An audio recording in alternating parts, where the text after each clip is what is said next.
Yo, what's up? This is your boy, Davyne for Through the Ropes University, always keeping it 100 with my people. That is what I do. This video is entitled Father Knows Best, and nobody knows that better than me because my father always gave me the best advice. But the unfortunate part was I never listened. And it wasn't until God had called him home that I began to replay all of the advice that he had given me throughout my life, and I started to apply it to my current life. So those of you all that are still fortunate and blessed to have your parents alive, still giving you that good old-fashioned wisdom, please take advantage of it. Here it is back in 2013, September 2013, 7 years ago. I walk in the house, my son Jaden, which was in the 6th grade middle school at that time, sitting at the table eating cereal. I pull up a chair, I said, "What's up?" He said, "What's up?" Now, he had been doing good in his math class, so I asked him, I said, "So, how you doing in math?" He said, "I'm doing much better." I said, "Since last week?" He said, "Yeah." I said, "Well, what about all the homework you was behind in?" "Oh, I got all that caught up." They doing something extra. Matter of fact, on tomorrow, I'm asking the teacher, can I stay after school and get some extra credit work? I said, whoa, you're starting to lose me, son. You're starting to lose me. So you mean to tell me that you're doing much better in your math class since last week, and you've caught up on all your homework since last week, and now you're asking the teacher to give you some extra credit work, and I ain't seen you pick up a book or do nothing that has something to do with education, school, or anything, but yet you trying to tell me that you did a complete 180 from what last week was?" "Yeah." I said, "Son, don't lie to me." He said, "I ain't lying to you. I'm telling you the truth." I said, "Well, let me tell you like this, son. Even if you are lying to me, you will be caught. And you know why you will be caught? Because your last name is Dantzler.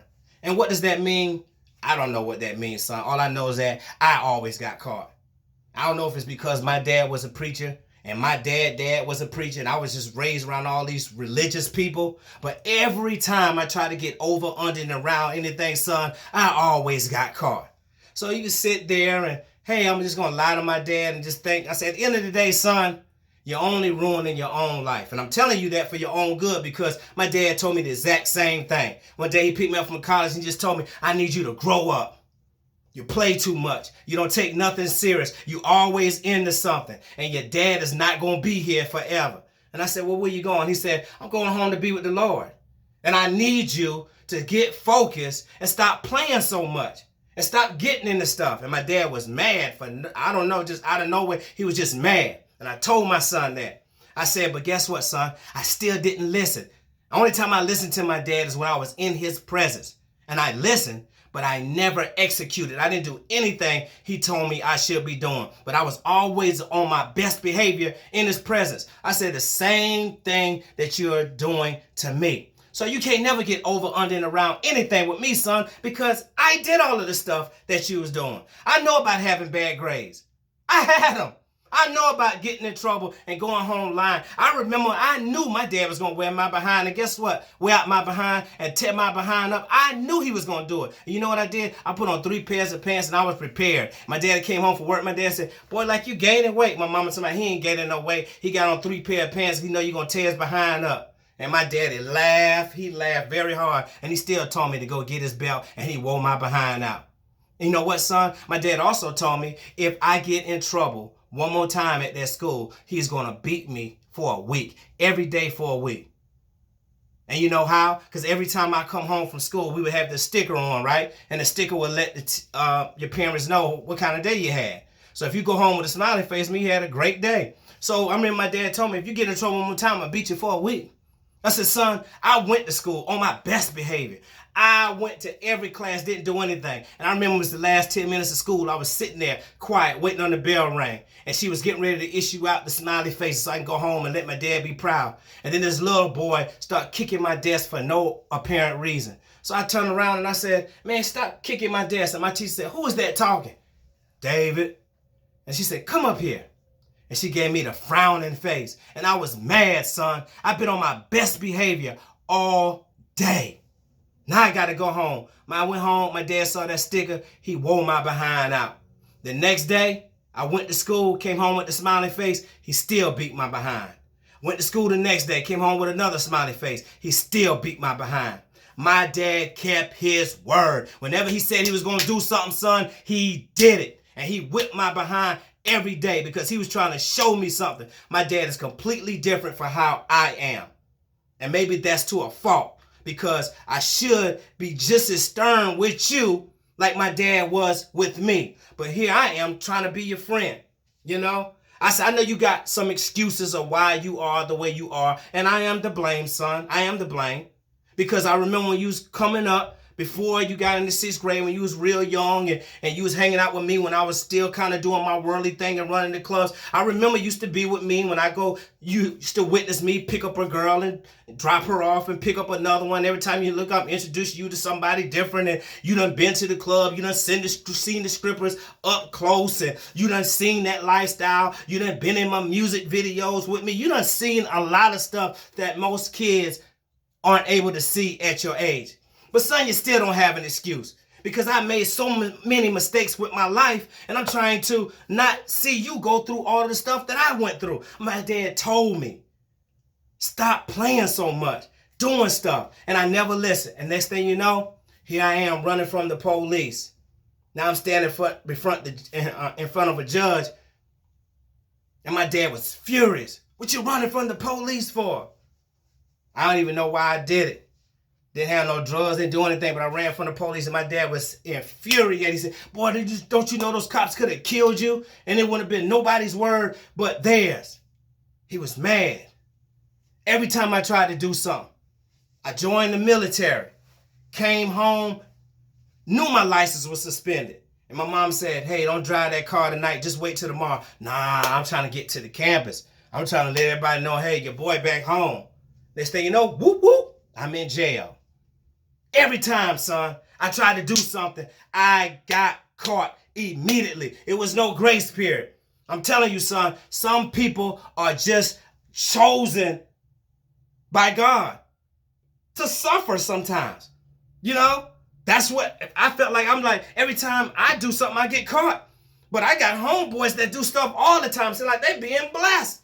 And I'm saying, son, you probably see the same exact thing. You can't follow people because I'm telling you, the family that we're from, we can't do what everybody else do. I'm not saying that we're special. I'm not saying that we're perfect or better than anybody. All I'm saying is that we come from a particular family. And I don't know because of the religious thing, but every time you try to do something, you're going to get caught. So you might as well be honest, at least with your family. You got to be honest. I said, think about it, son. After my truck flipped and I got my life right, you witnessed me on the other side and you witnessed me on this side. So what did I start doing? Every time me and you walk to the bus stop, what am I doing? I'm praying with you. I'm praying with you at the bus stop. Me and you sitting out there praying. And I'm praying God's protection that you do the right thing when you get to school. Get your mind right. Get focused. And then sometimes before I can even get back to the house, the school done called and said, you done acted up in homeroom. Kept doing stuff because you're not listening. And that's another example of telling you, son, that every time you try to do something, you're going to keep getting caught. But you're not listening. You're not listening now, and you wasn't listening then. I kept trying to show you the way. When I go to DJJ and speak, I took you with me, son. You remember you was there with me? And I went there to speak to the kids, and you ran into some of the kids from your school that's locked up in DJJ. You like, I thought they moved away with their family. Now they in DJJ locked up. You was able to see it. You had the opportunities to see all of that up close. I'm at churches, and I'm bringing in my speakers and say, come on, I'm showing you how to set up my sound and do all this stuff. Because I'm like, good, you will be able to do the stuff for yourself. You said you want to rap, you want to do all this stuff. And your boy, me, trying to help you. But then you get out here and you want to live your life. See, the difference between my dad and me is my dad wanted me to be like him. I don't want you to be like me because the me that you idolize is the other me. This new me is like got you confused. Like, this is what I'm telling him. Got you confused. You don't really understand what's happening. But I'm telling you, son, every time you try to go against the grain, you're gonna get caught. You gotta get focused. You gotta do what is right. You got to study. You got to try. You got to put forth the effort. It's so easy to say, hey, I'm doing good, but you can't celebrate knowing that you lying. You can't. You got to get focused, son. You got to do the right thing. And that's what I've been trying to press upon you. Am I perfect? No. Nobody is. Everybody loves their son.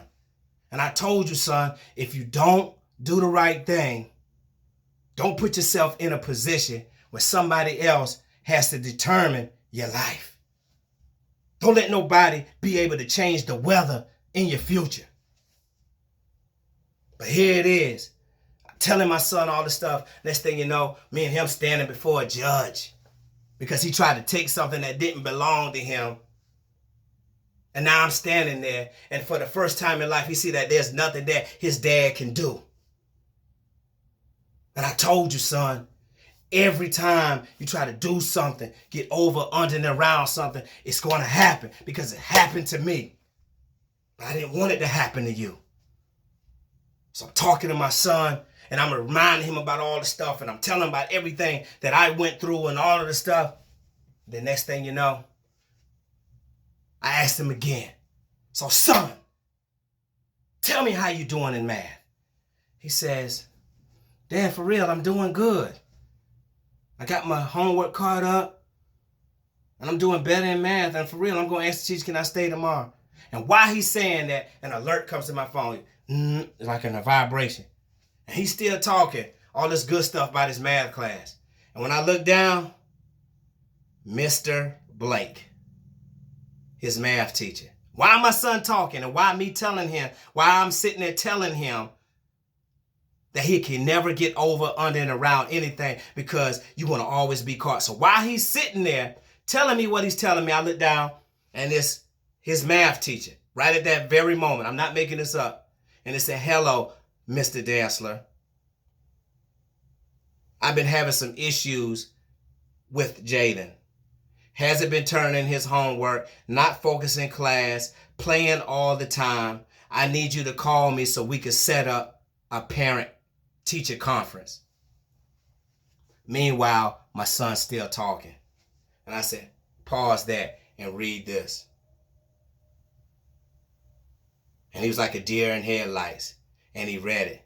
And I said, that's what I told you, son. Because of this family that you were born in, you won't be able to get over, under, and around anything. And it even amazed me. I was like, I ain't let him know. I was like, oh God, I didn't know you worked like that. But I made an example, and God showed him right before his eyes that what I was saying was the truth. Please listen, young people out there, when your dad is talking, when your mom is talking, mama knows best, father knows best. I want to see everybody succeed. No matter how many mistakes my son makes, I'm still going to love him. I'm still going to be there for him. But he still has to know right from wrong. And who else better to tell it than me? You have a great one. It's your boy, Davyne, for Through the Ropes University. I holla. Peace.